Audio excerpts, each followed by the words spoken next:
Viaje no tempo com Paulo Júnior, o Leandro e a mim e tire do fundo do baú o seu melhor time de botão. Agora na Central 3.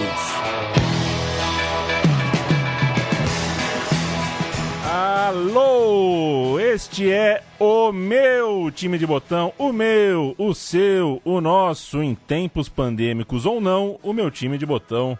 Chega no seu feed, chega no seu tocador de podcast, chega na sua placa de som, eu, Leandro e a mim. Converso sobre futebol por 1 hora com Paulo Júnior. Temos horror, pavor de dar aula, de sermos professorais aqui. A gente conversa, a gente não conta as histórias fechadas. A gente, como diria o Abu Janra, celebra o lapso. A gente cultua o imperfeito. Não ouça o meu time de botão se você quer histórias com começo, meio e fim, fechadas, sem controvérsias e sem discussões. A gente está aqui para conversar com você sobre futebol velho e em tempos de pandemia, de Fla-Flu da morte, de cloroclássico, né? O clássico da cloroquina que aconteceu no Rio de Janeiro, vai acontecer em tudo que é estado em breve com o fim dos estaduais aí, que sei lá por quê estão acontecendo nesse país. Que bom que a gente pode falar de futebol velho, porque falar do futebol de hoje, eu aqui não quero. Você tá bom, Pauleta? Tudo bem, olá Leandro, um abraço para quem acompanha aí o meu time de botão. Vamos que vamos, tocando nossas histórias, nesse prazer de bater um papo sobre a bola. E pois você sabia que eu tava pensando, né, que vai ter um dia, né, não sei quando, que o meu time de botão vai chegar em 2020, né? Vai ter um dia que vai chegar. Acho que isso é a natureza, né? Mas vai ser curioso lembrar o que está acontecendo. Eu também ando muito frustrado com a forma com que a gente está perdendo o referencial das coisas mesmo, né? Eu não consigo já, se você me convidar para conversar sobre o que eu acho da volta do futebol, eu tô meio até sem referência para pensar nisso, viu? Porque já não é mais só a volta do futebol, né? É ter que explicar para as pessoas, né, que estão brigando no meio da pandemia para virar contrato, para ver onde é que vai passar o jogo, que hora que vai ser, se vai ter ou não vai ter. Então, não é nem mais... confesso que eu perdi um pouco o referencial. Em momentos de crise, nos tiram o referencial, né? Tiram um pouco a gente do balizador, né?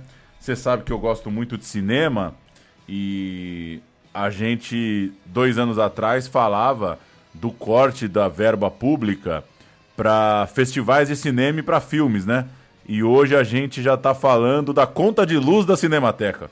Então você vê como quando o projeto é de destruição do afeto mesmo, destruição das relações, destruição das memórias, a coisa vai tirando o nosso referencial. Então, para quem gosta de bola e tá um pouco abalado com tudo que tá acontecendo, meu recado seria esse. Vamos voltar pro nosso referencial, né? Vamos lembrar do que a gente gosta, vamos assistir aquilo que a gente gosta, ler aquele livro que nos faz bem, assistir aquele filme que nos faz bem, porque a forma com que as lideranças aí, políticas, econômicas do nosso país tocam tudo o que está acontecendo é no mínimo constrangedor. E se a gente fica pirando muito, faz mal, né? Acho que é hora da gente ficar de boa também. E se me permite, Paulo Júnior, de conversas que não tem a ver com a gravação, né? Mas a gente se fala muito sobre futebol. Não ouve o nosso programa, embora seja seu pai, mas manda um abraço pro seu pai, o famoso seu Paulão, o Paulo Pai. Que acho que ele é o chamado, péssima essa expressão, né, o afegão médio, né, mas ele é o público médio não, ele é o público fiel médio, né, ele é absolutamente fiel ao futebol brasileiro, é um cara que assinou o pay-per-view na primeira vez que o pay-per-view saiu, né, quando foi uma novidade no Brasil, lá estava ele, é o maior cliente do futebol brasileiro possível. Série A, Série B, Série C, estadual, o cara assiste tudo e tudo isso que está acontecendo é um absurdo ter que ir o Paulo Filho explicar para o Paulo Pai o que é o maicujo. Correto. E me faz pensar que tem uma classe da população com uma idade um pouco mais avançada que eu quero muito estar errado, mas eu tenho dúvida realmente se o futebol vai conseguir recuperar esse público, viu? Sem querer desenhar um cenário apocalíptico, mas tem muita gente que já não tem mais saco para a forma com que é tratada. Quando a gente é mais novo, molecada, vai assistir, vai ver as coisas. Quando a vida começa a te cobrar outras coisas, e tua idade já tá mais avançada aí, na casa dos 60, dos 70, eu acho que a falta de respeito e a falta de cuidado vai dando no saco, né? Não sei quanto que... E conversando também com o nosso amigo em comum, nosso parceiro próximo, Gabriel, relatava o mesmo de familiares dele, que é de gente que não tá... Não sabe o que é Flá TT, né? Não sabe o que é live e tá cagando e andando, né? Só quer ter o direito a sua relação com o futebol assegurada, e essas pessoas não acessam de fato essa discussão, porque é uma discussão de narrativa, né? Extrapola mesmo só a relação de torcedor e jogador ou clube. Então a gente vive um momento puxadíssimo para gostar de bola, viu? Eu nunca na minha vida, como hoje, quis não ligar para futebol. Invejo minha companheira, a Débora, que não dá a mínima para futebol, e cada vez que ela me faz alguma pergunta sobre o que está acontecendo, eu invejo ainda mais, viu? Porque deve ser ótimo, por um lado, ouvir cada coisa que acontece e não se afetar, né? Porque não tem uma relação. Gilberto, né? Não tem uma relação, aquilo não te pega tanto. E esses dias, pela primeira vez, eu tive essa sensação de que vontade de não dar a mínima para tanta palhaçada que a gente vê. Mas agora já estamos aqui, né?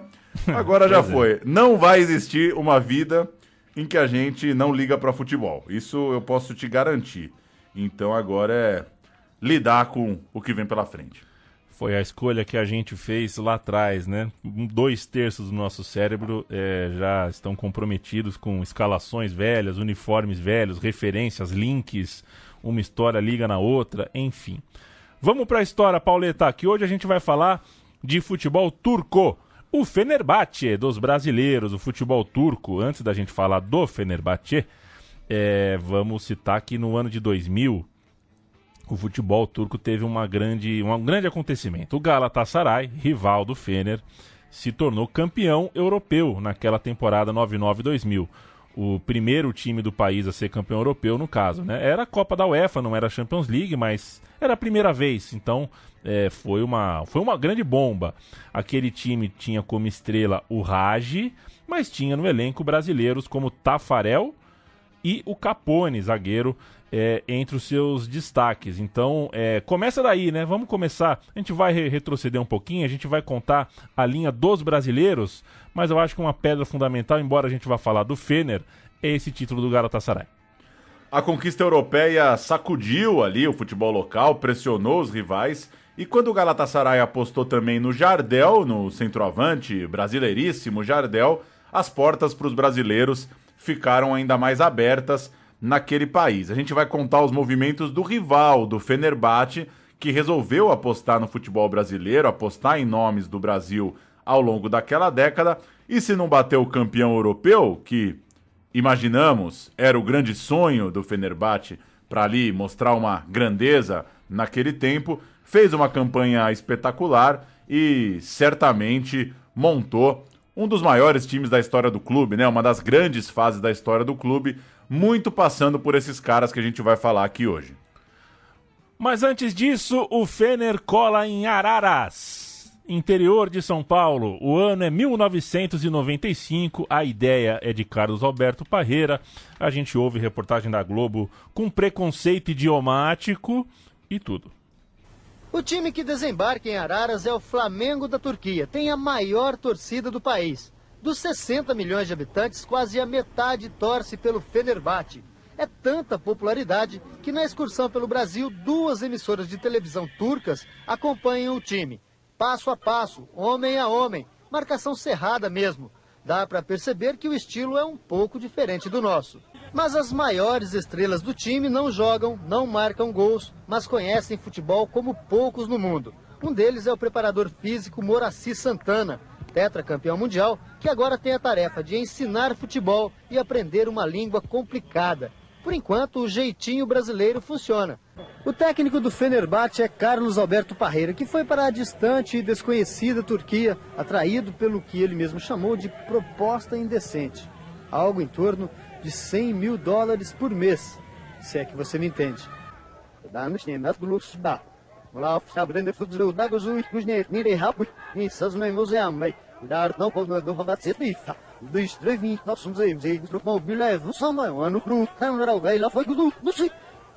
Isso tudo que eu falei agora não é turco, não. É o nosso velho e bom português mesmo, só que invertido. A fita estava rodando ao contrário. E é mais ou menos assim que o Parreira entende o que os jogadores do Fenerbahçe falam. Absolutamente nada. Muito boa a matéria. Muito bom. Muito bom, é para dar risada mesmo, porque é engraçado, né? Hoje é muito mais próximo pra gente, né, a Turquia, qualquer lugar do mundo, né? 95 ainda parecia muito pitoresco, né? Um time turco em Araras. A manchete é muito boa, né? Fenerbahçe em Araras. Mas a gente tem que cumprir essa... Nós estamos em 2020, tem que dizer, né? Não faça mais isso. Isso é brincar com o idioma alheio. É algo que a gente tem que evitar. A gente acaba fazendo. Aqui ou ali a gente acaba fazendo. Mas é algo que devemos evitar. Bom, não é, portanto, exatamente uma novidade isso que a gente ouviu.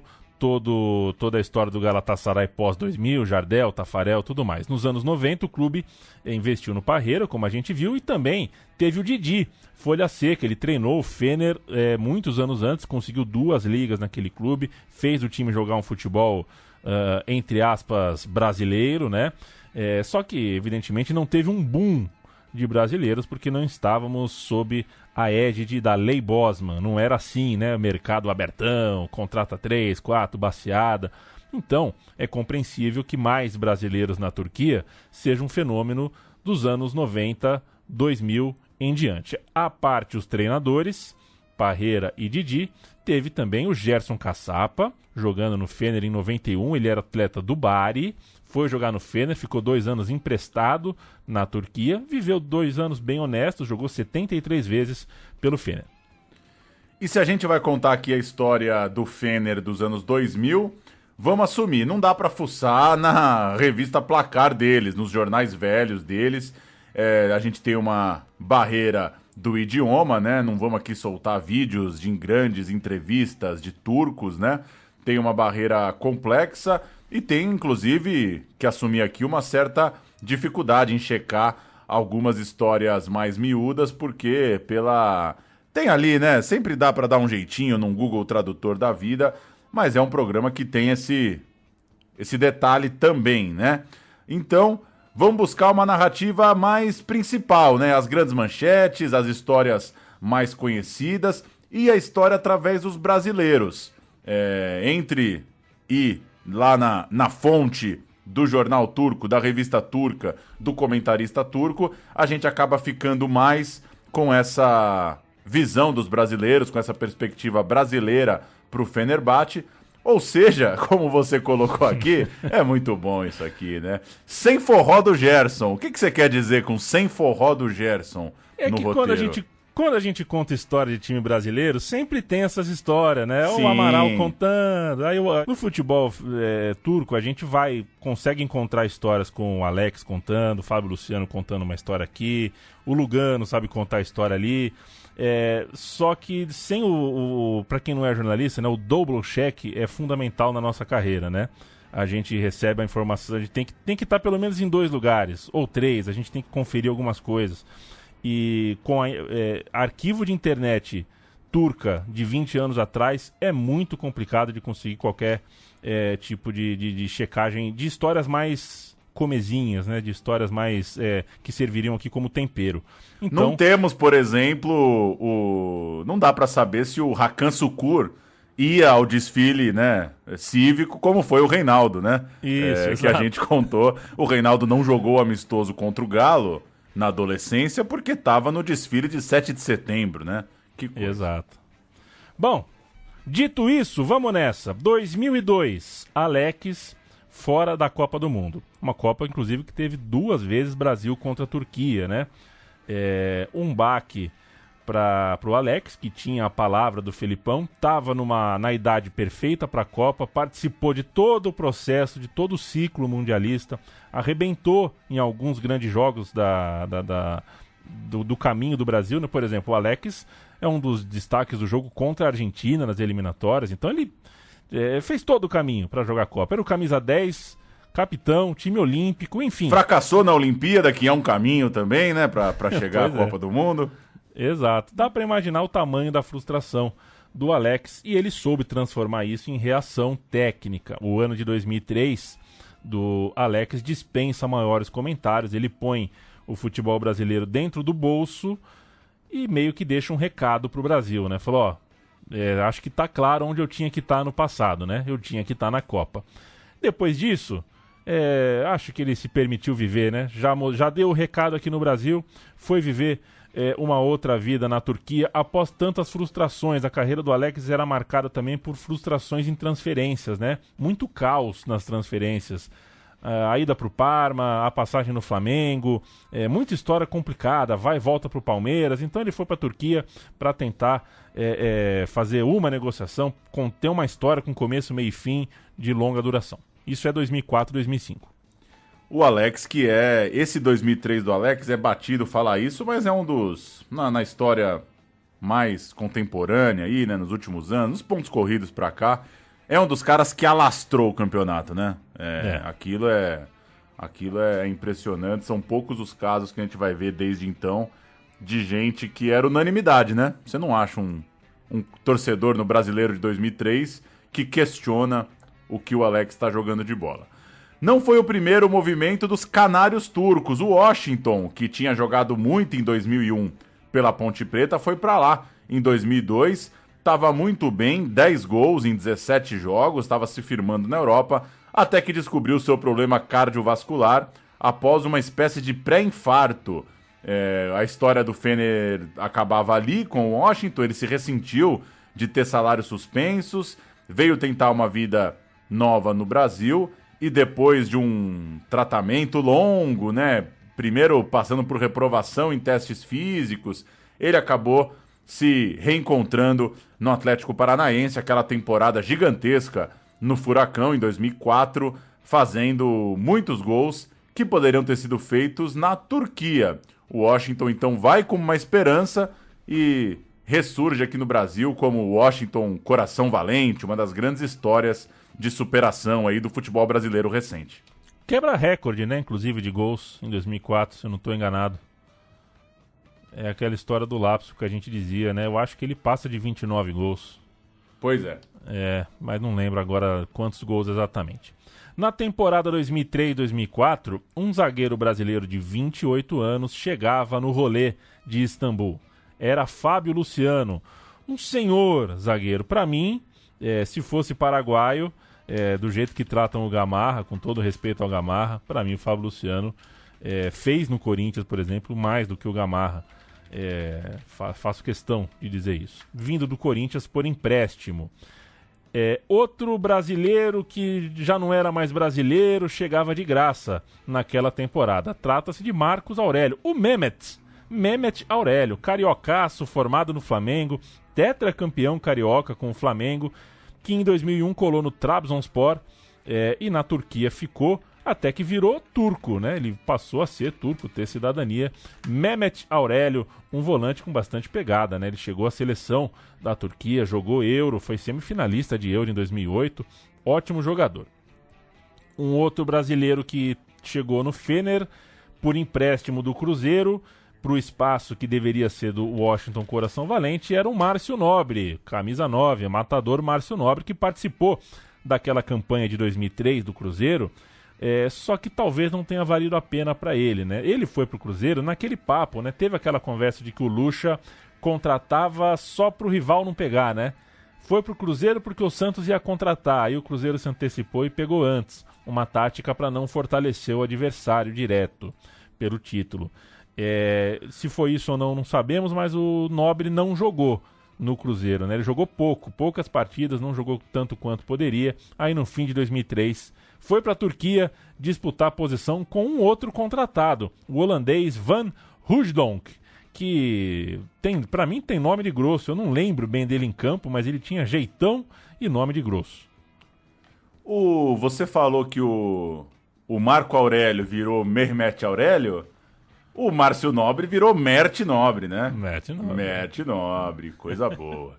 Esse time tinha 2 jovens que fariam história. O goleiro Volkan Demirel, 21 anos na época, e o atacante, o Semih Şentürk, também de 21 anos. E o Fenerbahçe foi campeão turco em 2004. Assumiu a liderança na rodada 23, são 34 rodadas lá no campeonato da Turquia, quando ganhou do Galatasaray, time que tinha Mondragon, tinha o César Prates. Bom. Que beleza, hein? Bom de bola o César Prates. Vitória por 2-1 em casa. Primeiro gol foi do Nobre, com bola do parceiro Mehmet Aurélio. Fábio Luciano escalado. Gol da vitória do Yozgat aos 40 do segundo tempo. O Galatasaray estava em sexto. O Beşiktaş, perdendo um jogo em casa, foi ultrapassado. Nunca mais alcançou o Fenerbahçe, então, era campeão de 2004. Você citou o Alex lá em cima, antes, né, do Alex chegar. Esse é o título de 2004, confere? Exato, é o título com o Fábio Luciano, ainda sem o Alex. Vamos ouvir a torcida do Fener cantando. É uma espécie de You'll Never Walk Alone da torcida do Fener durante os festejos, taça levantada, volta olímpica, tudo mais.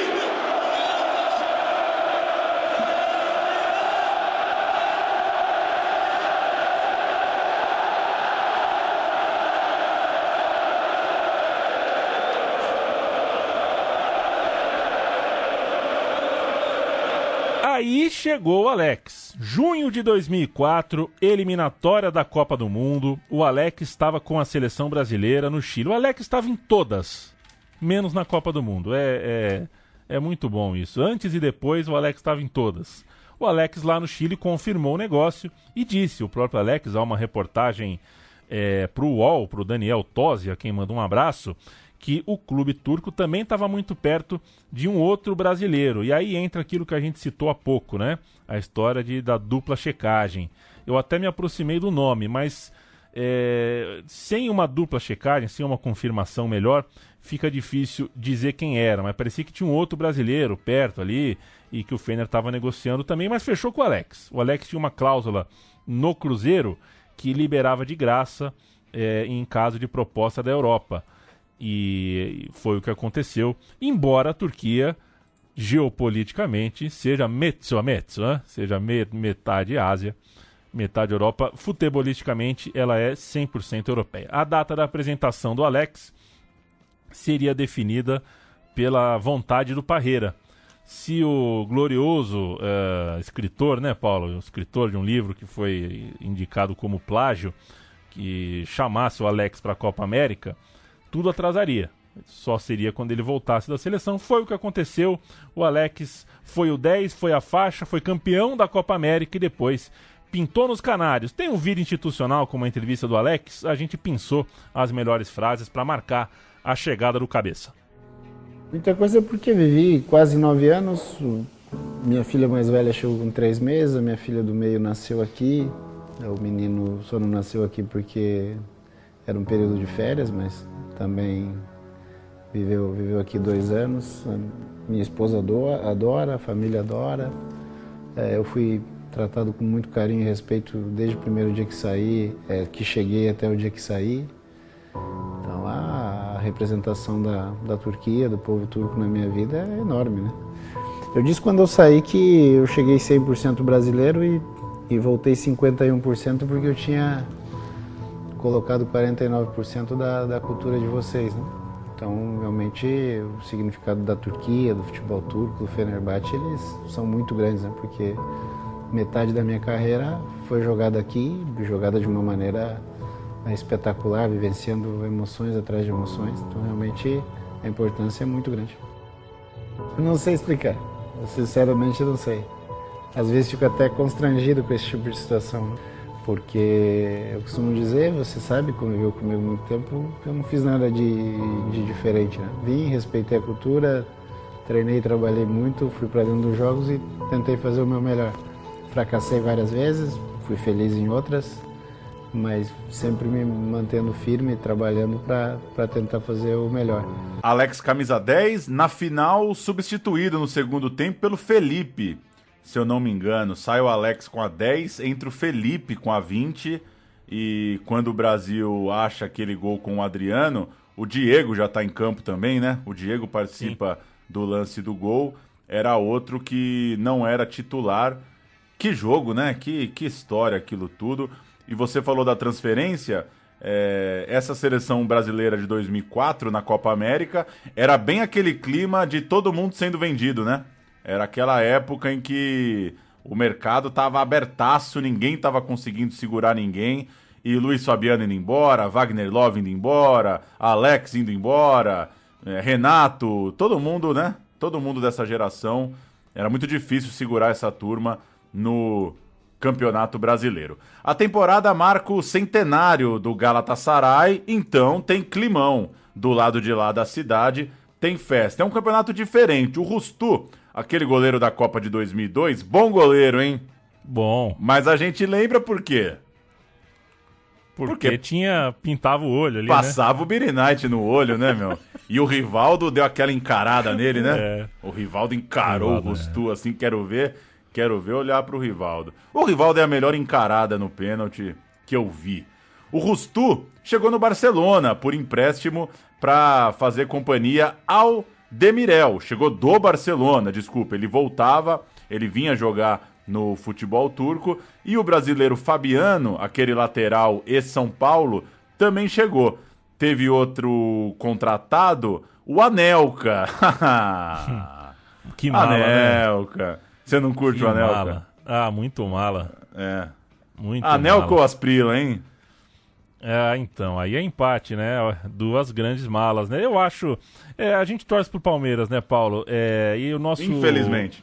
E o nosso principal jogador na história é o Ademir da Guia, né? E a simplicidade do Ademir da Guia faz a gente pensar que a gente não tem que dar direito a qualquer Anelka da vida e a qualquer Asprila da vida de ser uma mala sem alça, né? O ídolo é um pouco balizador, né? Você consegue imaginar uma conversa com a Asprila? Eu não consigo. Não consigo. Bom, uma campanha quase de ponta a ponta na liderança. Você fala do Asprila, me sobe o sangue, Paulo. Você não devia ter feito isso. Agora eu tô nervoso. Tô nervoso. Eu acho um gancho pra citar o Oséias até o fim do programa. Eu acho esse gancho aí. Obrigado. É bom de escalação, né, o Felipão? O Fener assumiu na rodada 6.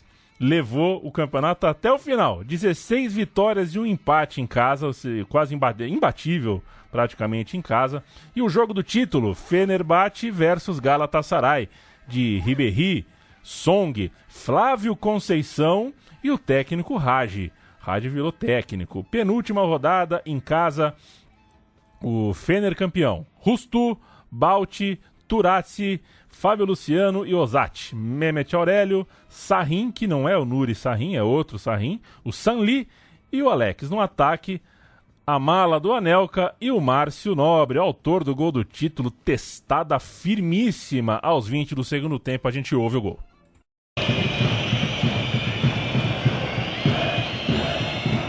Pas yerden Alex aldı.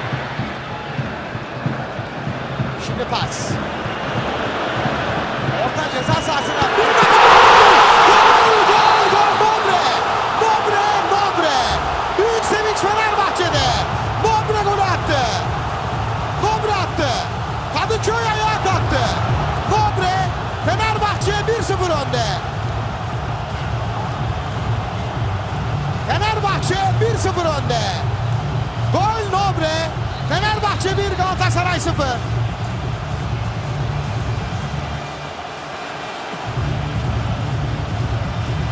Brezilyalı fırsatçı Nobre Mondragon'u mağlup etti. Fenerbahçe 1, Galatasaray 0. 66. dakika.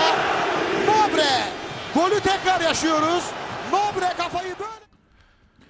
Esse jogo, o jogo do título, aconteceu 10 dias depois de um jogo pesadíssimo, um Galatasaray 5, Fenerbahçe 1 pela final da Copa da Turquia, um resultado que abala as estruturas, claro, tomar um saco desse num clássico não faz bem para time nenhum, mas teve um contexto diferente, o Mondragon pegou tudo, o 5-1 não reflete exatamente o que foi o jogo, e apesar do temperamento maluco da torcida turca, a massa, a torcida, segurou a onda, aguardou a revanche, esperou e conseguiu aguardar. Valeu a pena, né? 10 dias depois viria a taça. O 5-1 foi um show de um tal de Ribéry, mas no centenário do Galatasaray, o peso de perder a liga para o rival deixou a conquista da Copa pequena, né? Os caras queriam a liga, no fim das contas a Copa acabou um pouco ofuscada. O próprio Alex afirma que pouco se fala desse 5-1 por causa do troco na liga, né? E isso é natural, né? As ligas acabam tendo muito mais valor, né? Nos países da Europa. Claro que é bom ganhar a Copa também, mas quando você reforça o teu elenco para um ano de centenário, você espera ganhar a liga, né? Você espera ganhar o bichão mesmo e não deu. Por isso que tem essa coisa curiosa. Quem procurar vai achar essa goleada gigantesca pela Copa. Viu compacto, viu? O Ribéry é sacanagem o que joga mesmo. Sacanagem. A bola gosto, que ele mete viu? No primeiro gol, ele é bom de bola, né? Nossa, gosto demais. Ele é bom de bola mesmo. Não, é melhor, é mais que bom de bola. É mais que eu ia fazer uma comparação absurda, parei no meio até. Veja você. Ribéry ou Edilson? Edilson. Beleza. Edilson. Uma campanha deslumbrante. Aliás, falando em Edilson, você assistiu o que o Michael fez no final do Fla-Flu? Não, só vi a foto, mas... então não vou... Eu li você, quando eu te leio, eu já formo minha opinião. Ele meteu uma Edilçada, só que não veio o Júnior e o Paulo Nunes, sabe? Não teve a parte 2, assim. E aí, você sabe minha opinião, eu acho que nesses casos tá todo mundo certo, né? Quando eu tô ganhando, eu quero ter um pontinha safado pra provocar mesmo. E quando eu tô perdendo, eu quero que meu zagueiro dê uma bela de uma chegada. Acho que faz parte. Mas eu não gostei do Michael não, viu? Eu achei que... fez, mas não fez, sabe? Chama pra firula, mas antes do cara chegar já tá pulando. Desmembra, mas não destrincha, né? Eu não gostei. Eu fiquei com uma sensação ruim de tudo que aconteceu. E aí o zagueiro já não chega direito, e aí o juiz já não faz... enfim, foi tudo quase. O Michael quase provocou, o zagueiro quase quebrou a perna dele e o juiz quase fez alguma coisa, mas não aconteceu nada no fim das contas. E um abraço pro Cebola, né, torcedor do Palmeiras, que certa vez gritava que o Munhoz era o jogador quase, né? Olha lá, tudo que ele faz fica no quase, tudo que ele faz fica no quase. Aí o Munhoz fez um puta golaço e ele falou, mas ele quase errou. Porque o Cebola foi espirituoso, saiu bem. O Munhoz que, enfim... Cadê você, Munhoz? Binacional, hein? O Fener é binacional.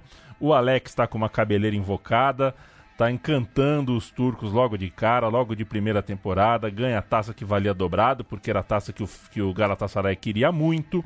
E a gente chega a 2005, 2006, que não foi um ano tão bom assim. Quem colou no Fener foi o Apiá, da Juventus, um box-to-box, digamos assim, bom jogador o Apiá, Só que, enfim, não deu tão certo de primeira. Nenhum brasileiro foi contratado, né? Nenhum brasileiro chegou e o campeonato foi perdido na rodada final, o que é um pecado dolorido, né? Depois de um 4-0 pesado imposto ao Galatasaray, faltando 4 rodadas para o fim, o título ficou com cara, né? Ficou com cor ali. Os dois rivais empatados na liderança, o Fener no critério de desempate ganhando a taça, mas na última rodada um empate besta contra o Denizlispor. Mustafa Kesseli, veterano, grande Mustafa Kesseli. Mustafa Kesseli ou Cris, Paulo Júnior? Cris. Ele fez o gol que Qual impediu. Cris? O centroavante? Cris, centroavante. Ah, Cris, né? O Mustafa Kesseli, veterano, fez o gol que impediu o Tri, deu a taça ao Galatasaray na última rodada, o safado, e perdeu o Fener ainda por cima, a final da Copa da Turquia para o Besiktas. Besiktas de Bobô e Kleberson. Sempre tem 2 brasileiros legal nos times aí, Bobô e Kleberson. Na prorrogação, o Fener perdeu, isso também não ajudou a temporada a ser muito lembrada, querida pelos canários. E se você quer saber, Paulo Júnior, a gente brincou com o Mustafa Kesseli aqui, mas ele estava no último clube da carreira. Foi um jogador com passagens marcantes por Trabzonspor e Bursaspor. Quando estava no auge, ele nunca saiu do futebol turco. Grandes jogos, grandes conquistas. A cereja do bolo.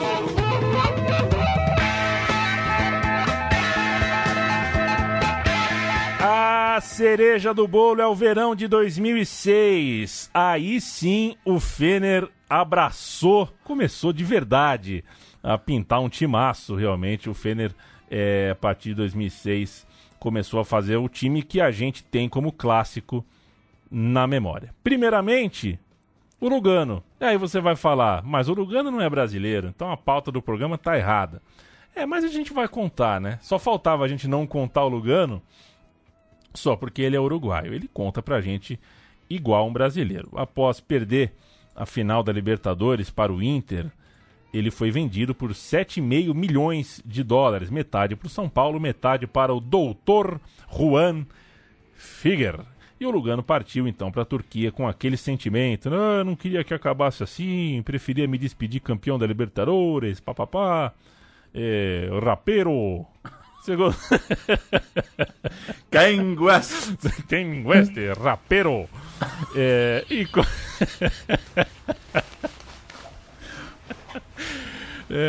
Com dinheiro e com espaço.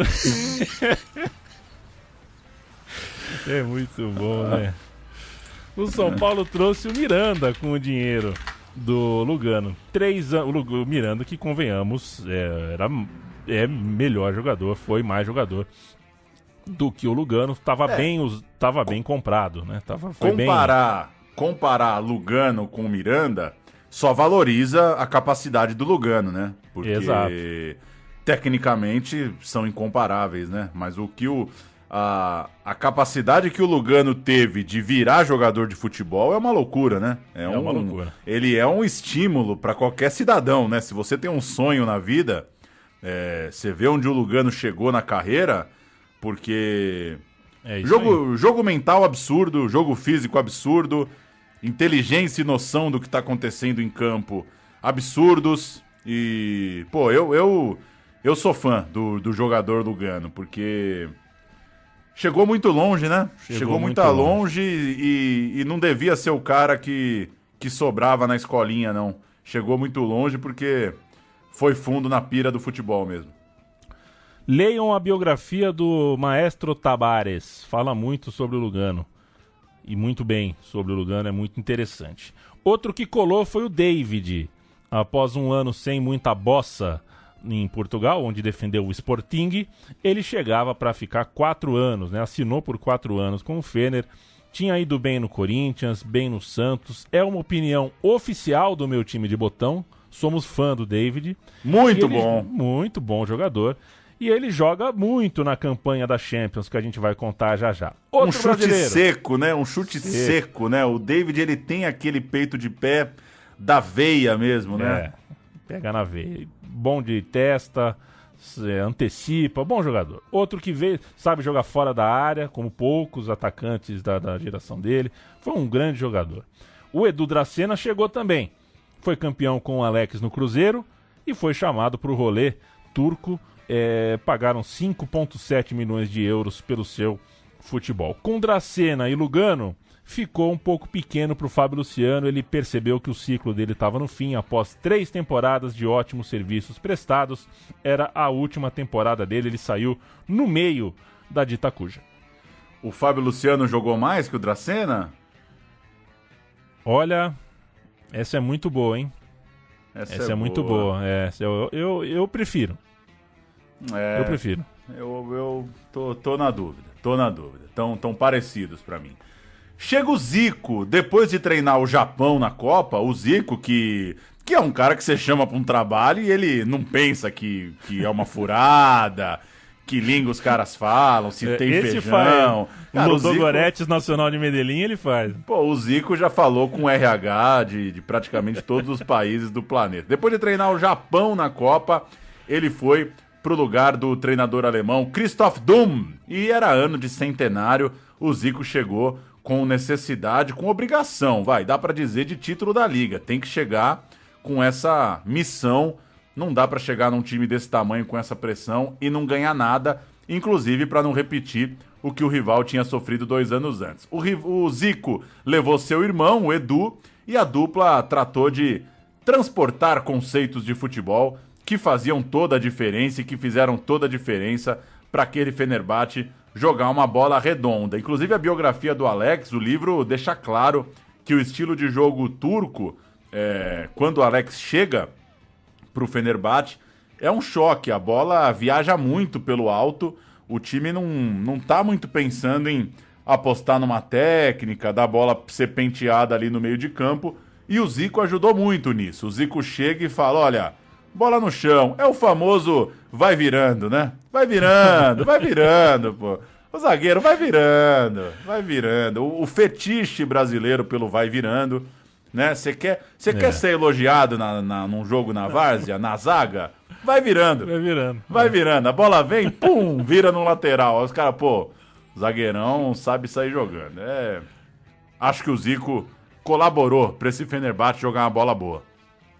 E foi um passeio a Liga. Saiu cedo da Champions, é bem verdade. Isso aumentou o foco na Liga Turca. Mas o Fener passeou na Liga. O clube também parou no mata-mata da Copa da UEFA, né? Ficou em terceiro na Champions. Você cai para a Copa da UEFA. Também foi mal. Ainda em fevereiro estava fora desta competição. Na Copa da Turquia, caiu na semi. De novo, perdeu para o Besiktas. Só que era o ano para ganhar a Liga. Né? Igual a gente contou com o Gala 2 anos atrás, aqui o Fener tinha que ganhar a Liga e ponto final. Missão dada, missão cumprida, ganhou, estreou com 6-0, 2 gols do Alex, ganhou as 2 partidas contra o Galatasaray, ganhou uma e empatou outra com o Besiktas, ficou invicto nas 12 rodadas finais, um título com 9 pontos de vantagem, por antecipação, com sobras, como mandava o figurino. Coisa linda dos canários. A gente vai ouvir um 2-2, o jogo do título contra o Trabzonspor. O Alex vai chutar um pênalti por cima, só que em seguida o David, aos 40 do segundo tempo, faz o gol e garante a taça. İşte pozisyon. Hüseyin ve Semih. Hakem işaretini verdi. Dışarı attı. Out attı. 75. dakika. Alex penaltıyı kaçırdı.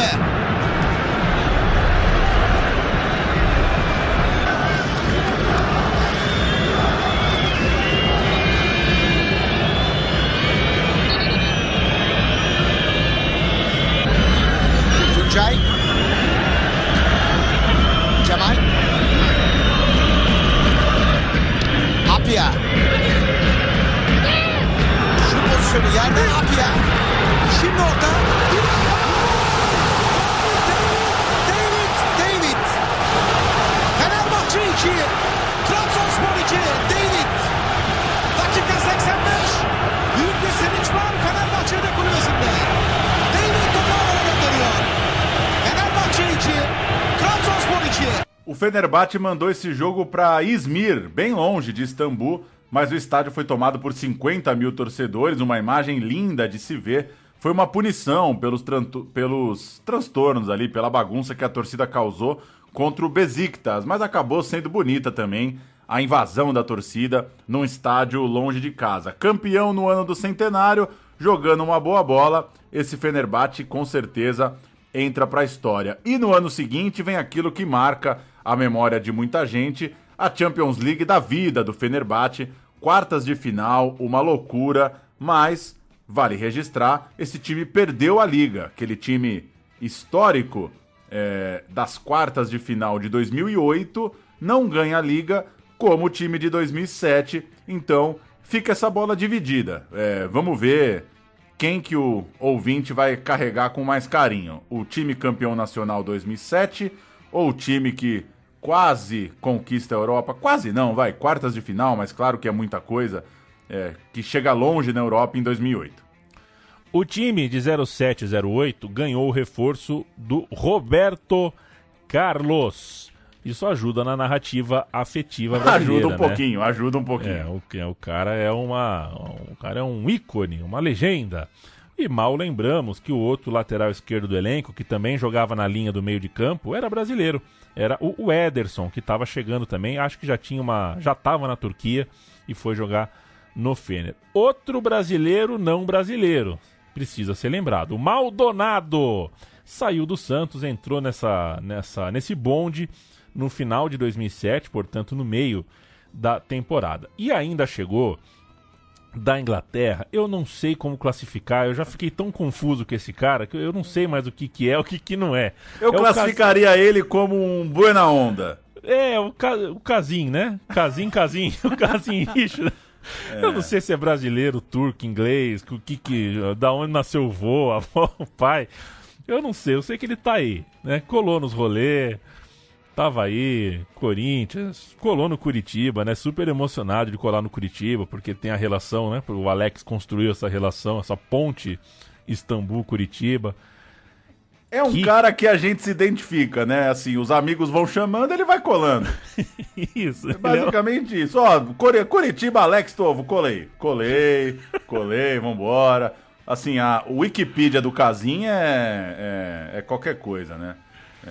Fenerbahçe, Galatasaray, Celtic, Coritiba, Corinthians, Pachuca, Olympiacos, Blackburn. É uma beleza. Casim, engraçado. Fala, ele falando português era muito bom. Chegou também, quer dizer, o Casim chegava para formar uma dupla de ataque com o Kesman. Falam mal do Kesman, hein? Você vê o Zico e o Alex conversando em programa de TV, o Kesman parece que era grosso de tudo. Essa era a dupla menos técnica do time, né? A melhor dupla possível era David e o Sami Şentürk, que a gente citou agora há pouco, jogador de seleção, um jogador decente, né? O Şentürk era um bom jogador. O time já tinha o Apiá muito bem, o Mehmet Aurélio muito bem, o Demirel crescendo muito no gol. Temos um time, né? Já temos toda aí a espinha dorsal. Vamos subir um sonzinho aqui com o Roberto Carlos assinando o contrato e chutando bola para a torcida.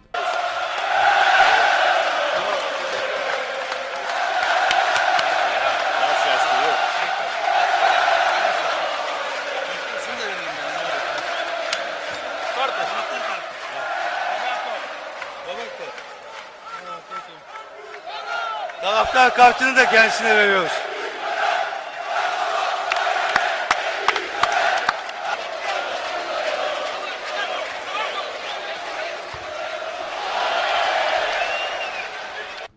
Chutando bola, claramente inspirado naquela propaganda, né? Que ele chutava a bola lá na puta que pariu. Roberto Carlos. Que bombaça. Você considera o Roberto Carlos um bom batedor de falta? Nossa. Ou você tem suas dúvidas? Um dos melhores batedores de falta e o chinelo Raider, um dos piores chinelos que eu já tive. Eu pensei em comprar um Raider na quarentena e eu achei que, mesmo só eu sendo testemunha disso, era constrangedor o bastante. Fenerbahçe 1, Inter de Milão 0, estreia nos grupos da Champions League. Demirel, Turati, Dracena, Lugano, Roberto Carlos, Mehmet Aurélio, Baris, David, Ederson, Alex, Kesman. técnico Zico. O David e o Ederson jogando meio de ponta, voltando mais ou menos também, às vezes fazendo um ala. O time meio num 4-2-3-1. O Kesman, né, era esse 1. Assim armou o Zico para abrir aquela Champions League. A Inter, Júlio César, Zanetti, Rivas, Samuel e Maxwell. Fica em pé, Maxwell, fica em pé. Espera um pouquinho, não cai agora não. Dacour, Stankovic e Cambiasso. Solari, Suazo e ele. Ibracadabra, que é uma opinião oficial do meu time de botão. Nosso dia fica ruim quando a gente cita esse Joe. Nossa, imagina colar numa balada com o Ibra, com o Anelka. Cara, é chato o Ibra, né, meu? Nossa senhora. Cara, o cara tá metendo. O cara tá metendo essa cascata de dono do time faz 20 anos, velho. É e ninguém fala nada. Ninguém dá no meio do cara. Eu não me conformo com o espaço que ele conseguiu ocupar no imaginário, assim. Sabe, não é o Ronaldinho Gaúcho pesando, é o Ibra, cara. Mas, tudo enfim. que eu queria você e o meu amigo Raoni Leal no Bebo Sim, nós três, e colar o Ibra, o Anelka e o Asprila. Ia ser bonito. Entraram Figo e Crespo, né? Tinha o Figo e o Crespo ainda no banco de reserva dessa Inter de Milão. Eu brinquei com o Maxwell porque o cara sentou de bunda no chão. O jogo foi 1-0, um puta de um golaço. O Alex pedalou dentro da área, foi pra linha de fundo com a direita. O Maxwell caiu de bunda, o Alex cruzou com a direita e o David fez um gol de voleio. Inesquecível. Sobe som. Ceza sahası içinde nefis klas bir çalım. Ortaya gol pozisyonu. Vur ona. Gol! Nefis bir gol. David de Souza. İşte bu imza. İşte bu gol. İşte Fenerbahçe. Harikasınız çocuklar. Ama ne gol. Ama ne şahane bir gol. Klas var. Beceri var. Mükemmellik var.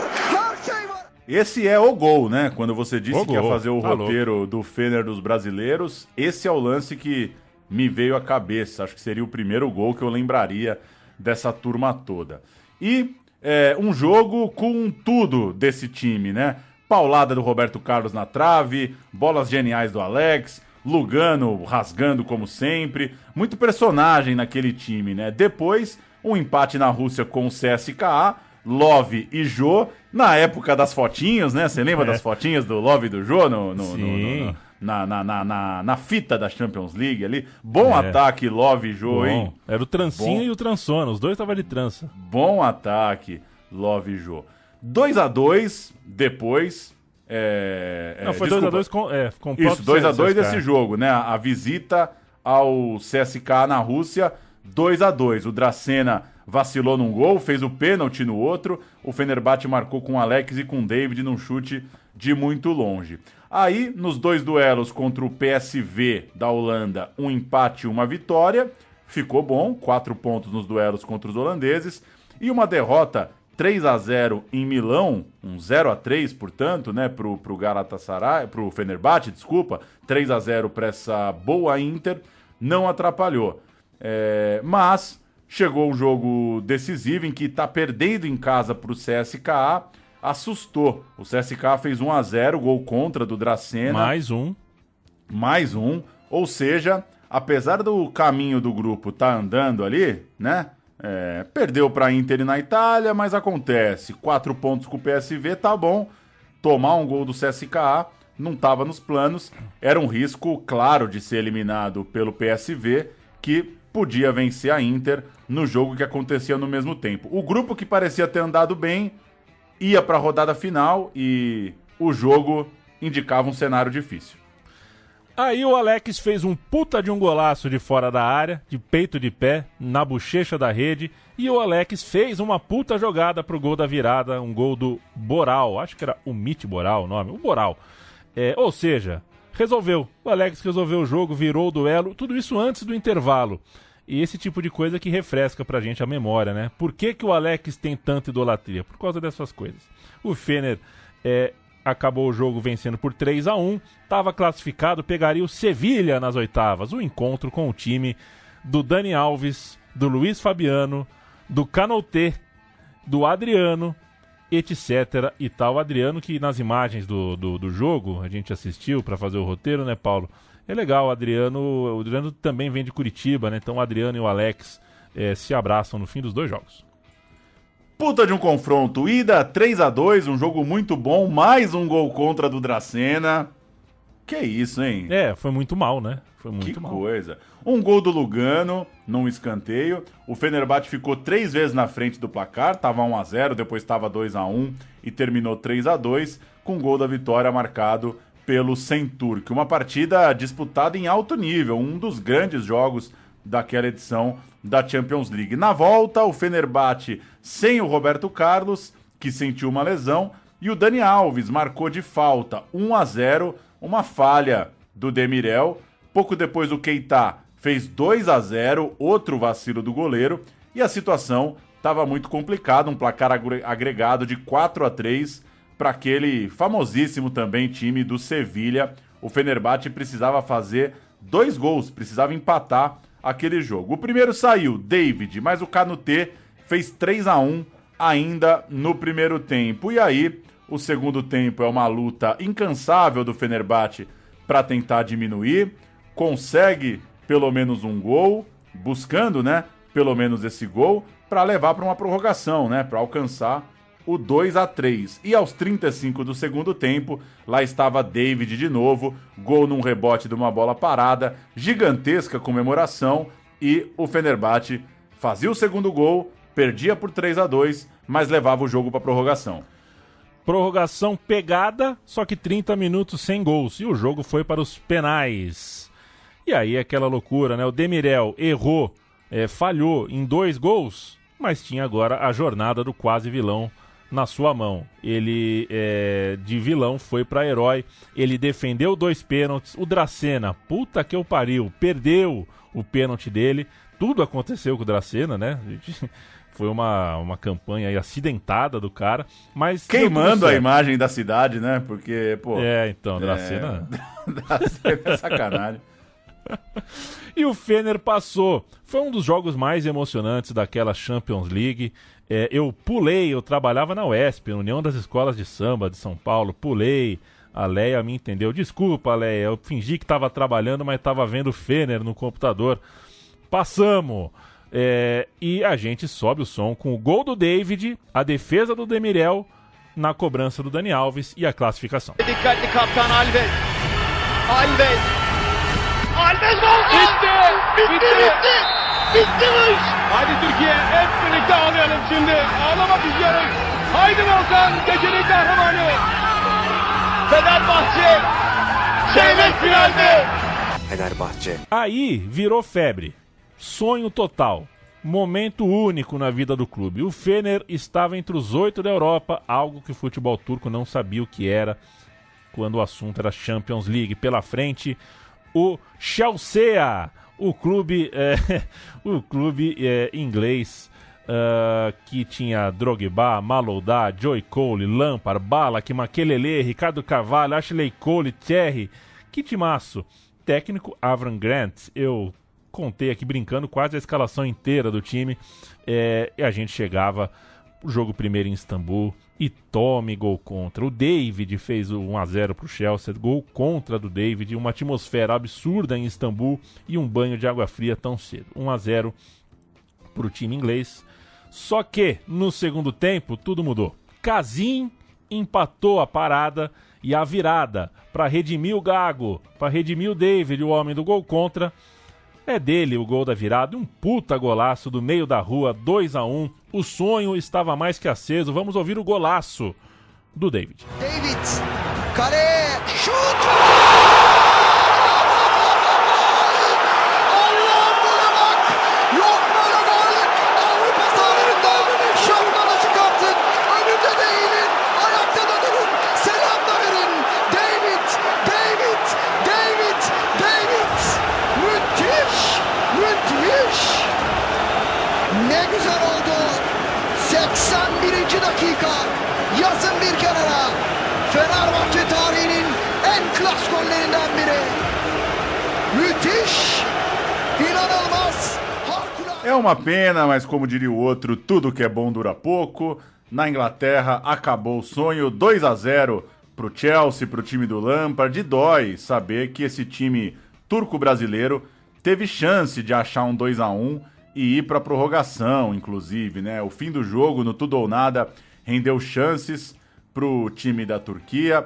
Antes de tomar o 2-0, inclusive, 2 oportunidades grandes foram desperdiçadas. Voltando para o solo turco, Galatasaray campeão, e muito porque ganhou o confronto direto a 3 rodadas do fim. Foi o jogo dos 6 pontos, aquele bem claro, né? Porque a vantagem final foi de 6 pontos, e claro, esse confronto direto pertinho do campeonato acabar fez toda a diferença. Se o Fenerbahçe ganha esse jogo, eles estariam empatados, mas a liga foi para o rival. A saga europeia marcou um ano muito legal para o torcedor do Fenerbahçe, claro, e elevou esse grupo de trabalho a um lugar muito especial, uma prateleira muito importante na história do clube. Inclusive, como consequência, marcou o fim da era Zico. Essa temporada de sonho de Champions e de derrota na liga local marcou a saída do Zico. Tá contado esse grande ano de cereja do bolo. Vamos para 2008 e 2009. A gente já começa a ver o Fenerbahçe pisar no freio, né? Em relação a contratações, pelo menos o Alex cumpre a sua segunda metade no clube, né? Segunda parte aí. Vamos fazer um divisor de águas, né? Depois da era Zico é um outro Fener. Ele solidifica a idolatria, mas não tem ao redor um time tão brilhante, né? Não é um time tão cativante. Tem o Yilmaz no ataque, tem o Henry Belozoglu, que são 2 caras de seleção nacional, 2 jogadores muito importantes para a Turquia. Chegam para a brincadeira, mas o ano não é bom. 4º na liga, perde a final da Copa de novo para o Besiktas e não ganha nenhum jogo no grupo da Champions. Uma temporada sem Zico e com carona de entre safra. Temporada 9-10, Dracena vai embora, vai jogar no Santos, onde seria campeão da América, e o Fenerbahçe faz uma nova investida por um núcleo brasileiro. Fábio Bilica, ele mesmo, bem no Sivasspor, é comprado por 2,5 milhões de euros, chega para o lugar do Dracena, que era anteriormente o lugar do Fábio Luciano, vai pulando de brasileiro por brasileiro. Por 7 milhões, o Corinthians vendeu o volante Christian. Lugar no campo que era, né, do Mehmet Aurélio, passou a ser do Christian. No lado esquerdo, onde jogava o Ederson, às vezes, veio por 5 milhões o André Santos, também do Corinthians. Outro reforço naquele setor que tinha sido ocupado há pouco pelo Roberto Carlos, inclusive. David, Alex e o Roberto Carlos seguiam no grupo, além do Lugano, que a gente colocou nesse bolo, era um time ainda bastante brasileiro nessa transição, né? Gente nova chegando e os velhos de guerra ali, David, Alex, Roberto, se mantendo. Uma ótima fase de grupos na Europa League, calhou em azar na hora do mata-mata. Coube ao Fenerbahçe dançar com o mais feio do baile. Pegou o Lille no começo do mata-mata e foi muito pesado. Era um baita de um Lille. Um dia a gente conta. O Lille do Hazard e do Aubameyang. Não deu para passar, um gol tomado em casa no finzinho do jogo, do zagueiro, que inclusive foi campeão do mundo pela França em 2018, o Rami. Você lembra do estilo Rami, o programa da... Opa! E gosto também do Rami. Rami é muito bom. Expressão que eu gosto muito. Na Copa da Turquia, mais uma derrota na final, uma porrada de vice de Copa, né? Dessa vez o Trabzonspor levou a taça e o Alex fez o gol que seria do título. Tava 1-0 o gol do Alex. Mas nos 25 minutos finais, tudo desandou. 3 gols do Trabzonspor, aquele time do Alanzinho. E, enfim, perdeu mais uma. Tinha liga, mas a liga acabou sendo a mais dolorosa das derrotas. O Fenerbahçe começou com 8 vitórias seguidas. Na rodada 10, venceu o Galatasaray com 2 gols do Alex. E chegou na última rodada também com 8 vitórias seguidas. Mas no jogo do título, em casa, o Fenerbahçe melhor em campo, aconteceu aquelas coisas do futebol. 1-1, um vacilo fatal, não podia empatar num jogo decisivo desse, e o Bursaspor foi campeão turco. Aquele time, o Bursaspor, que não tinha nenhum brasileiro bala, nem alternativo na escalação. Não tem muito o que a gente fazer referência nesse recorte aqui do programa. Ou seja, um ano de 2 vices, um ano frustrante para o Fenerbahçe. Mas antes fosse só isso, né? A derrota foi pior porque o alto-falante do estádio do Fenerbahçe informou que o placar do outro jogo dava o título pro Fener, deu o placar errado. E todo mundo acreditou, claro. E quando deu o apito final, o Fener era campeão. Pro Fener, dentro do estádio do Fener, o Fener era o campeão. A torcida do Fenerbahçe se achou campeã, invadiu o gramado, aquela festa maluca, arranca calção de jogador, arranca camisa do jogador, o tiozinho dando a volta olímpica ajoelhado e rasga a rede, aquela festa de título, invadiu o campo. O tostão de cueca. Isso, tudo isso. Só que aí chegou a informação de que o placar foi dado de maneira equivocada. E aí tudo virou do avesso. Começou um quebra-quebra no estádio, a torcida colocou fogo nas cadeiras, teve cerca de 50 feridos, a revolta foi muito grande, cenas surreais. Muitos detidos ao longo da noite, inclusive a revolta foi parar nas ruas, né? Os torcedores saíram do estádio, foram para as ruas, quebra-quebra. O responsável pelo alto-falante, as informações são de que ele não pode mais voltar para a cidade, ele saiu da cidade, talvez exilado. Exilado. O cara do alto-falante foi exilado. O Lugano não dá para entender tudo que ele fala, porque ele é o castelhano complicado ali. Mas ele conta, dá para entender um pouquinho, ele estava no campo, ele conta um pouquinho dessa história. Y cuando entro al vestuario y veo que están todos muertos y encerrados y el presidente todo, y no, fueron, ganó nuestro equipo y nadie entendía nada. Y bueno, el otro día... La primera voz se equivoca. Se equivoca. El tipo hincha del club toda la vida con la imagen. Él estaba viendo el otro partido por el monitor. Se ve que ganaba el rival nuestro 2-0. Faltando poco para finalizar, hace el 2-1.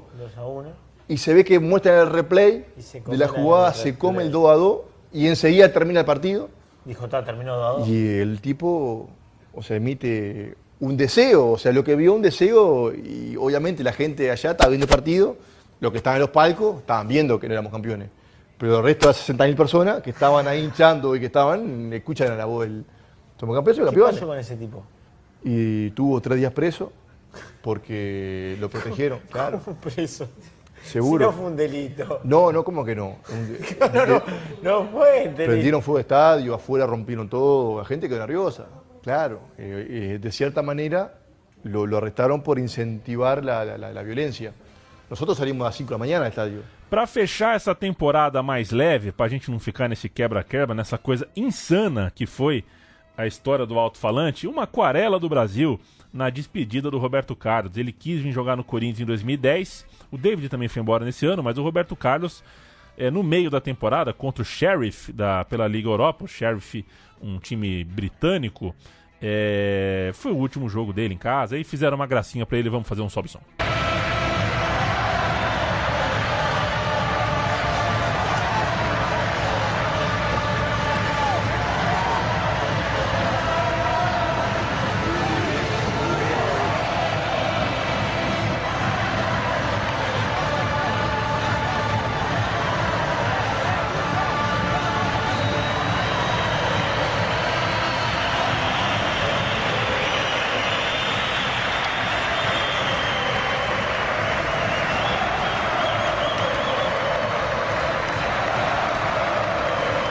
2010, 2011, o começo do fim dessa história, embicando aqui o roteiro do programa, passa por Aykut Kocaman, ídolo do Fenerbahçe, artilheiro da história do clube, diretor do clube depois, saiu o técnico alemão, entrou ele, passou de diretor para treinador, com todas as contradições que isso carrega, né? Com alguns vícios ali do clube. Não caiu muito bem e pior, ele quis investir numa equipe sem o Alex. Quis porque quis. Achou que o time tinha que jogar sem o meia e o início da temporada foi muito ruim. Eliminação na Champions League pro Young Boys, eliminação depois da Europa League pro PAOK e mal demais, não virou. E isso é uma das coisas mais que eu me lembro, né, quando o Alex voltou pro Brasil, uma das coisas que ele mais tinha que responder, né? por que que o grande ídolo lá do clube, o artilheiro máximo, quis montar o time sem ele, né? De fato, algum ruído ali e algum desagrado meio esquisito, né? O Alex jogava muita bola para considerar um novo time sem o cracaço brasileiro. E o que a gente viu após a questão entre o Cocamã ser de conhecimento público, né? Toda a opinião pública já sabia que estava rolando o negócio, foi um Alex consciente de que não podia dar brecha, né? O treinador não está do meu lado. Ou eu resolvo, ou eu vou dar razão para ele. E é uma coisa de maluco que o Fenerbahçe fez após esse início conturbado de temporada com um treinador que tinha mais cara de tumultuador do que de organizador de um time de futebol. O Fenerbahçe ganhou nas últimas 18 partidas, 17, e empatou uma, invicto em quase metade do campeonato. Portanto, uma campanha espetacular, redimiu o começo, foi campeão assim. Mesmo com essa campanha, no entanto, acabou empatado em pontos, né? Foi campeão por um tracinho ali, por um detalhezinho. O Trabzonspor também tinha um grande time, uma grande era, né? O time do Alanzinho e agora também do Jajá. Exigiu do Fenerbahçe na última rodada que ele vencesse o Sivasspor fora de casa por 4-3 na rodada final para ficar com o caneco. Foi um sufoco, mas deu certo, o Fener campeão. Paulão. 2011 e 2012, o Lugano resolveu partir, foi para o Paris Saint-Germain, nem pisou no aeroporto, ele foi carregado dentro da porta do táxi até o avião. Dizem até que no avião foram levantando, né, o Lugano, ele não sentou nem na poltrona. Chegou em Paris, foi carregado por turcos lá em Paris também, um ídolo gigantesco. Último ano aqui do nosso recorte e um alerta aqui para nossa curadoria do programa. O Alex no Fenerbahçe renderia um programa só para ele. Claro, inclusive só a saída do Alex do Fenerbahçe já valeria um programa. Tudo que ele passou no clube, a despedida, as homenagens, é uma coisa de cinema. Dá para comparar com grandes histórias aí do futebol, como Maradona em Nápoles, por exemplo. A gente não vai entrar muito nos detalhes, nas cartoladas, nas sacanagens, em todas as coisinhas que aconteceram, também porque o recorte do programa era um pouco mais amplo, né? Tinha os outros brasileiros na parada. Mas vamos ouvir o Zé Renato, Leandro? Vamos ouvir. Pedimos um áudio pro Zé Renato, ele passou uma semana com o Alex, até mais do que uma semana, acho, passou alguns dias na Turquia, produzindo pela ESPN um documento em vídeo, né? Uma grande reportagem em vídeo, contando que loucura é essa, né? Que identidade é essa que o Alex conseguiu com os turcos. Manda lá, Zé! Em março de 2018 eu tive a oportunidade de ir para Istambul, na Turquia, com o Alex para acompanhar a assinatura do livro dele, teve a tradução para o turco da biografia do Alex, e para gravar um documentário também, que acabou sendo exibido depois pela ESPN, chamado Alex, o Rei da Turquia. Foi uma semana acompanhando todos os passos dele e de uma maneira diferente e bem especial para um jornalista que quer acompanhar a história de dentro, junto com o protagonista. Então, desde a nossa chegada na madrugada do aeroporto de Istambul até o dia de ir embora, o que eu consegui perceber foi que a gente conviveu como se fosse anos 60 andar com os Beatles por Nova York. O Alex é alguém que é assediado o tempo todo, alguém por quem as pessoas se emocionam, que querem encostar nele, que tem tatuagens, que dão o nome do filho. E isso, posso dar vários exemplos do que eu vivi ali de perto. Desde a gente acordar de manhã e ter uma pessoa escondida dormindo no quarto, no chão do corredor do hotel para tentar ver o Alex descendo para o café da manhã, até no dia dessa assinatura do livro, dentro de um shopping center, onde quase 20 mil pessoas foram para o shopping para esperar essa assinatura e de tanto gritarem e pularem, transformaram o shopping no estádio. As vidraças da livraria quebraram e a gente precisou sair escoltado pela polícia no meio de uma multidão por uma saída de emergência. Fora os outros detalhes da gente sair para jantar, por exemplo, num restaurante super conhecido, daquele cara, o Nusret, que faz o Salt Bay, a brincadeirinha com sal, é um dos restaurantes de carne mais famosos do mundo, e não pagamos a conta simplesmente porque o próprio Nusret é um fã do Alex. E acho que o momento mais emocionante foi logo na nossa chegada, quando na madrugada, a gente chegou por volta de 3, 4 horas da manhã, antes de ir pro hotel, a gente parou na estátua do Alex. E o Alex teve a oportunidade de apresentar a estátua dele para o irmão dele, o Alexandre, que nunca tinha ido para a Turquia. E acho que ali foi um momento da gente perceber para o próprio Alex a dimensão do que aqueles 9, quase 10 anos na Turquia fizeram de idolatria, de títulos, de conquistas, e acho que acima de tudo de uma identificação e de uma marca que ele deixou que ficaram para sempre. Abração, Zé Renato, valeu pela conversa. Sabia que eu sou campeão da Copa CESP junto com o Zé Renato, no time da ESPN. 2 reservas, né? Pouco utilizados. Nada utilizados, né? Passamos frio naquelas madrugadas de futebol. Um abraço pro Zé. Ex-ESPN, hoje no Grupo Globo, né? Sim. Em 3 minutos, o Alex rescindiu com o clube. Entrou na sala, se desligou, assinou em outubro de 2012 a sua saída. A torcida fez vigília na casa dele em Istambul. Cada vez que ele volta por lá é uma coisa de louco. A estátua segue como parte indispensável, virou paisagem de Istambul, né? Virou ponto turístico. E o fim, né, podia ter sido um pouco mais bonito por parte do clube. O Kocaman, o artilheiro, que seria ultrapassado pelo Alex, foi o pivô disso tudo, foi o provocador de todo esse distúrbio, que significou o fim da carreira do Alex por lá. Mas o Alex é o maior jogador da história daquele clube, né? Não é pouca coisa o que ele conquistou, não é pouca coisa o tamanho do Alex para a torcida do Fener. Exato. Vou abrir uma aspas rápida aqui, né, pra contar como é que foi esse fim do Alex. Abrindo aspas. Domingo eu treinei normalmente. Na segunda-feira, quando cheguei pra treinar, fui chamado pelo técnico e ele disse que eu estava afastado. Argumentei, pra ser afastado tem que ter um motivo. Disciplinar, que seja. Não tinha motivo, não tem motivo.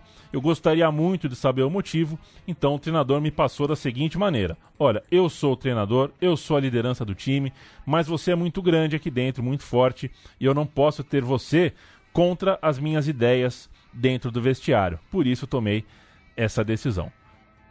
Segue o Alex falando, a minha resposta foi simples e direta. Então é isso, decisões devem ser tomadas, eu vou ao presidente ver o que ele me diz. Entrei na sala do presidente às 4h15 e às 4h18 eu saí. 8 anos de clube e a gente resolveu tudo em apenas 3 minutos. O Alex, então, era ex-jogador do Fener desde então e a partir desse momento a gente cessa a história, né? Acho que é o corte aí. É o corte. No fim da passagem do Alex, a gente entrega o meu time de botão de hoje. 3 campeonatos turcos, 2 Supercopas, 1 Copa da Turquia, além de vários vices e da campanha da Champions, claro. A liga desse ano, esse ano final, né, 2012, foi controlada pelo Galatasaray. A Copa da Turquia de 2012, com só o Alex de brasileiro em campo, foi conquistada com 4-0 sobre o Bursaspor, então temos aí um último caneco, né, um caneco de despedida, e o Alex vai embora. Acho que é o caso mais próximo de Nápoles-Maradona que a nossa geração viu, né? É impressionante o que o Alex conseguiu por lá. Gigantesca história e muito interessante, né? Quando um time engrena, né, com jogadores de um país, a coisa vai que vai, né? Ia saindo um e chegando outro brasileiro. Sim. Legal pensar nisso e voltar para esse momento que a gente lembra, né? Foi outro dia, faz pouquinho tempo. O meu time de botão volta em breve com mais uma boa história. A gente tem algumas pautas na manga, fazendo as pesquisas. Tem o Grêmio, né? Acho que a gente vem de Grêmio em breve, faz tempo que a gente não fala do Grêmio. Quero mandar um grande abraço pro Alex. Veja você, né? Nada prepara a gente, né, Paulo? Por mais que a gente tenha experiência, cancha, a gente solte a musculatura, tudo mais, nada prepara a gente para conversar bastante com um cara que, afinal de contas, a gente cresceu vendo no estádio, a gente trata como ídolo, mas é muito bom quando a gente consegue bater um papo bem legal, como foi o caso aqui, ajudou bastante o Alex na produção desse roteiro, ajudou a gente a não falar besteira demais. Manda um abraço também pro André Plihal, que me ajudou também em algumas partes, ele que produziu o programa, a Resenha ESPN, recentemente com brasileiros que jogaram no Fener. E manda um abraço para todos vocês que por 80 minutos estiveram conosco. Certo, Pauleta? Certo demais.